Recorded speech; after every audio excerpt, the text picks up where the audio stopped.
मुख्यमंत्री डॉक्टर मोहन यादव जी की अध्यक्षता में कैबिनेट की बैठक संपन्न हुई है, जिसमें कई महत्वपूर्ण फैसले लिए हैं जो ऊर्जा के क्षेत्र में, उच्च शिक्षा के क्षेत्र में और अन्य विभागों में कामों को बेहतर बनाने में महत्वपूर्ण भूमिका निभाएगा। ऊर्जा विभाग में जैसा हम सब जानते हैं कि भारत सरकार की RDSS योजना जो डिस्ट्रीब्यूशन के क्षेत्र में सिस्टम को स्ट्रेंथन करने के लिए महत्वाकांक्षी योजना बनाई गई है। उसमें 60% केंद्र का होता है और 40% राज्य का होता है। उसमें जो 18,000 करोड़ रुपए अभी स्वीकृत हुए हैं, उसमें 40% लगभग 6,000 करोड़ जो राज्य शासन से डिस्ट्रीब्यूशन कंपनीज को लोन के रूप में दिए जाने का प्रावधान था। आज मध्य प्रदेश की कैबिनेट ने उसको इक्विटी में बदलने का जो प्रस्ताव था ऊर्जा विभाग का, उसको मंजूर कर दिया है। इससे डिस्ट्रीब्यूशन कंपनीज की फाइनेंशियल कंडीशन इम्प्रूव होगी और सुधार कार्यक्रम लागू करने में ज़्यादा गति आएगी। तो इस निर्णय को के कारण जो हमारी विद्युत वितरण कंपनीज हैं, उससे जुड़े हुए जो हमारे अधिकारी कर्मचारी हैं, उनमें भी बड़ा उत्साह का माहौल रहेगा और ज़्यादा तेज़ी से हम लोगों की बेहतर बिजली देने के में सफल हो पाएंगे। तो ये महत्वपूर्ण निर्णय हुआ है। इसके अलावा धान मिलिंग का जो एक इशू काफ़ी दिनों से चल रहा था, उसमें 23-24 में मिलिंग राशि और प्रोत्साहन राशि और अपग्रेडेशन राशि जो पिछले 3 वर्षों में 21, 22, 23 में दी गई थी, वो 23-24 में भी देने का फैसला आज कैबिनेट ने किया है। प्रोत्साहन राशि 40 रुपये और FCI को 20% प्रतिदान देने पर प्रोत्साहन राशि तो 50 रुपये रहेगी, लेकिन FCI में जमा होने वाला यदि 20% जमा होता है तो 40 रुपये और 40% जमा होता है तो 120 रुपये। ये एक राइस मिलर्स की बड़ी मांग रही है और प्रदेश में धान का प्रोक्योरमेंट बहुत तेज़ी से हो रहा है। उसकी मिलिंग में कहीं कोई परेशानी ना आए, इसके लिए कैबिनेट ने एक महत्वपूर्ण फैसला इस संबंध में भी लिया है।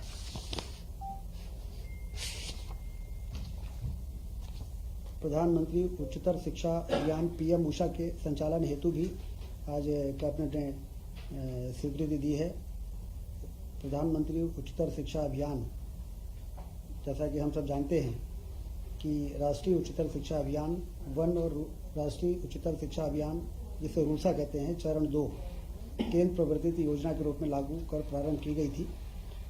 उक्त रूसा योजना के तहत प्रधानमंत्री उच्चतर शिक्षा अभियान, जिसमें कि 4 महत्वपूर्ण कंपोनेंट होते हैं: बहुसंकायी शिक्षा एवं शोध विश्वविद्यालय, विश्वविद्यालयों के सुदृढ़ीकरण के लिए अनुदान, महाविद्यालयों के सुदृढ़ीकरण हेतु अनुदान, लैंगिक समावेशिता, gender inclusion and equity initiative, ये कंपोनेंट जिसके अंतर्गत PM उषा परियोजना में काम होना है, उससे संबंधित 60 और 40% के जो केंद्र और राज्यांश का अनुपात है, उस अनुपात में मध्य प्रदेश शासन से इसको अनुमोदन प्रदान किया गया है, जिससे इस योजना का क्रियान्वयन ठीक प्रकार से हो सके और नैक और अन्य प्रकार की जो रेटिंग होती है, उसमें हमारे जो सेलेक्टेड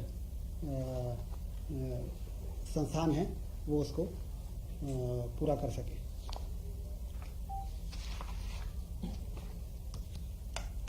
इसके अलावा मुख्यमंत्री जन कल्याण अभियान 11 दिसंबर से 26 जनवरी तक मनाए जाने का कार्यक्रम शुरू हो रहा है, जो डॉक्टर मोहन यादव जी की सरकार के 1 वर्ष पूरे होने पर जो बहुत ही नवाचार किए गए, जो बहुत तेज़ी के साथ विकास को गति देने का काम किया गया है और जन कल्याण योजनाएं जितनी चल रही है, उसमें जो हमारे हितग्राही हैं उनको पर्याप्त लाभ मिल रहा है, इसकी मॉनिटरिंग, और जो हितग्राही हमारे वंचित रह गए हैं विभिन्न जन कल्याणकारी योजनाओं से, उनके शिविर लगाकर नगरों में वार्ड स्तर पर और ग्रामीण क्षेत्र में पंचायत स्तर पर शिविर लगाकर और उनके आवेदन प्राप्त करना और एक मिशन मोड में उनको हितग्राही बनाकर उनको भी लाभ मिल सके।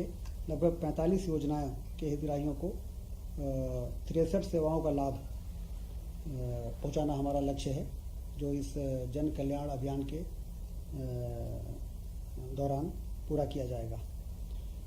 मुख्यमंत्री जी ने ये भी निर्देश दिए हैं कि समस्त मंत्री गण 11 दिसंबर को प्रभार के जिलों में संपर्क दलों के गठन, शिविरों की तिथि, समय तथा स्थान के निर्धारण आदि की समीक्षा कर अभियान के जिले में प्रभावी शुरुआत सुनिश्चित करें। प्रभार के जिले में प्रेस वार्ता करें और सरकार की ओर संबंधित जिले की 1 वर्ष की उपलब्धियां भी जनता के बीच में रखें। लगातार ये कार्यक्रम 26 जनवरी तक मध्य प्रदेश में एक और विकास की योजनाओं को गति देगा, शिलान्यास और लोकार्पण होंगे। वहीं दूसरी ओर हितग्राहियों की समस्याओं का समाधान भी इस दौरान तेजी से हो सकेगा। 11 दिसंबर को 11 दिसंबर से 26 जनवरी तक। नहीं, प्रभारी मंत्री।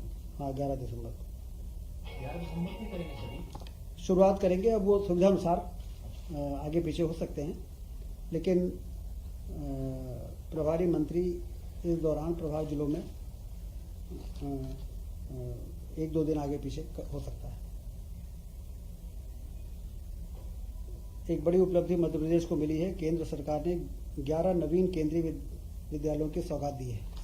एक बड़ी उपलब्धि है, क्योंकि केंद्रीय विद्यालय के प्रति लोगों का एक विशेष ये कहा जा सकता है कि स्तरीय स्कूली शिक्षा देने में केंद्रीय विद्यालय का अपना एक नाम है, और 11 नए केंद्रीय विद्यालय मिलना ये मध्य प्रदेश की एक बड़ी उपलब्धि है। इसके लिए प्रधानमंत्री जी को कैबिनेट ने आज आभार व्यक्त किया उनके प्रति। केन बेतवा लिंक राष्ट्रीय परियोजना, माननीय प्रधानमंत्री जी द्वारा इस परियोजना का शिलान्यास संभावित है। मुख्य कार्यक्रम छतरपुर में आयोजित किया जाना प्रस्तावित है। डेट अभी तय होना है।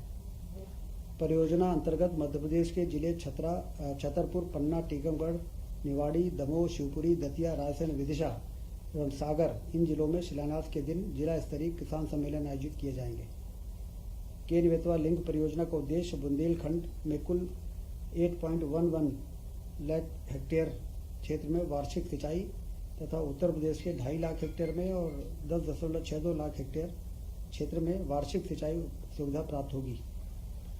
परियोजना से मध्य प्रदेश की 41 लाख आबादी एवं उत्तर प्रदेश की 21 लाख आबादी को पेयजल की सुविधा भी प्राप्त होगी।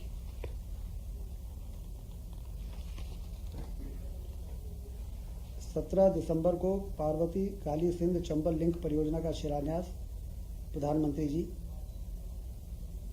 जयपुर में करेंगे।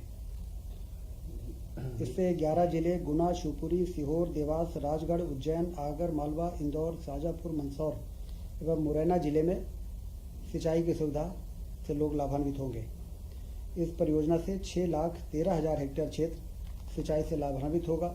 2,000 गांवों में कार्यक्रम से पूर्व कलश यात्रा तथा प्रभार फेरियों का भी आयोजन किया जाएगा।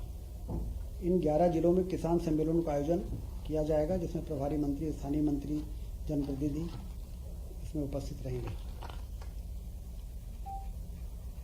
रीजनल इंडस्ट्री कॉन्क्लेव नर्मदापुरम में हुआ है।